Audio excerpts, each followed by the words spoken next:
Madame, monsieur, bonsoir, bienvenue dans votre 19-20 à la une de l'actualité dans votre région. 37 personnes infectées par le variant bordelais dans les Deux-Sèvres, une souche virale inquiétante. Des dépistages massifs sont organisés dès aujourd'hui pour enrayer la propagation. Les explications dans votre journal.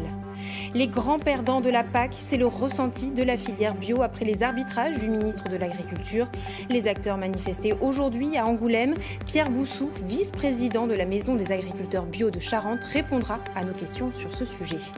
Puis nous ouvrirons notre page littérature avec le livre engagé Sans honte, parler sans complexe des cycles menstruels des femmes, de leur santé, mais aussi de confiance en soi. Tous les détails sur ce guide avec son illustratrice Laurie Rivière.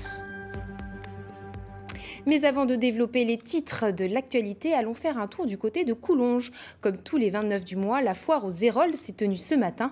Le plus ancien marché de France a retrouvé la foule des grands jours avec quelques nouveautés. François Bompard et Antoine Morel.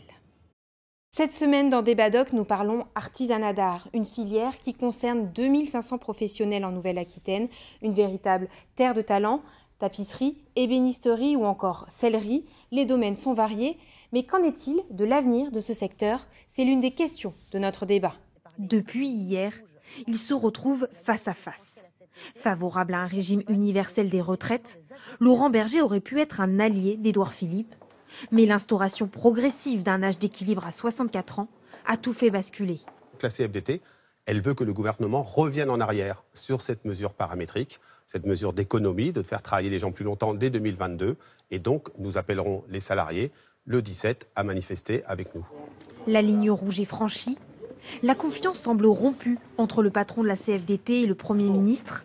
Pourtant, au même moment hier soir, Édouard Philippe lui tendait la main. Si les partenaires sociaux, organisations syndicales et patronales, qui croient au régime universel, se mettent d'accord pour dire quel est le chemin qui permet d'arriver à l'équilibre, la trajectoire et les instruments, je prends. Reste à voir si la CFDT défilera seule le 17 décembre ou avec ceux qui rejettent par principe la retraite à points. Chaque cours intègre la notion de gestion durable des forêts, un enseignement qui répond aux exigences du label PEFC. Stéphane Corré, vous êtes vice-président PEFC Nouvelle-Aquitaine. En quoi consiste ce label ? Ce label consiste en une certification de la gestion forestière, de la gestion des propriétaires de leurs forêts. Ça inclut aussi bien les plantations, la régénération naturelle. Eh bien Olivier, il fallait se lever tôt ce matin pour obtenir le précieux sésame, un ticket avec son heure de vaccination bien précise. 200 personnes étaient déjà présentes ce matin devant la salle polyvalente de Bourganeuf à 8h du matin. Claude, vous venez de vous faire vacciner. Comment s'est passée votre matinée ? Écoutez, elle s'est très bien passée. Nous sommes partis de chez nous, disons 7h du matin, un petit peu plus tôt, pour arriver à 7h20. Et on avait un ticket, disons, vers 8h. Nous étions à peu près à la 88e, je crois, place. Déjà fait Guernica, alors. Sous sa chapka, Corinne Maziero en plein tournage. Bientôt 3 semaines que le capitaine Marleau mène l'enquête entre Naves, Brive et Uzerche. La Corrèze, choix des scénaristes d'abord, puisque cette nouvelle intrigue se fond dans les paysages vallonnés, mais aussi choix des producteurs pour faciliter la réalisation. On a des relations assez suivies avec la région Nouvelle-Aquitaine. C'est le 8e Marleau qu'on tourne en région Nouvelle-Aquitaine. Et il y a une espèce de fidélité qui s'est installée aussi bien avec les techniciens qu'avec la région. Techniciens, acteurs, réalisateurs, ils sont une cinquantaine à travailler sur ce 24e épisode. Tous logés dans Uzerche et les environs. Une aubaine pour les professionnels en cette période de confinement. Alors là, c'est votre planning, c'est ça ? Absolument, donc voilà le planning du mois de novembre. Comme vous pouvez le voir ici, hôtel complet avec l'équipe du film précédent. 3 jours de fermeture et puis l'accueil de notre équipe ici et par la suite évidemment fermeture de l'établissement à partir donc de demain.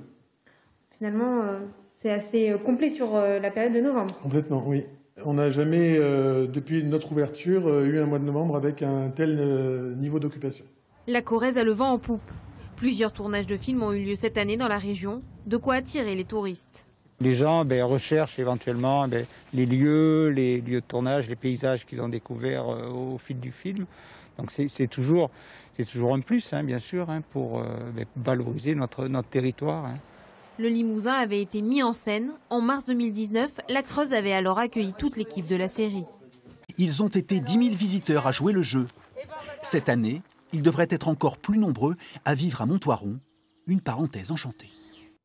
Parenthèse sport, maintenant, ce week-end, les 6 trimarans de la classe Ocean 50 étaient au large de La Rochelle pour la 2e étape du circuit Pro Sailing Tour. La course vient de se terminer et Sam Goodchild reste en tête sur Layton. Les organisateurs sont ravis et espèrent renouveler l'expérience. Écoutez.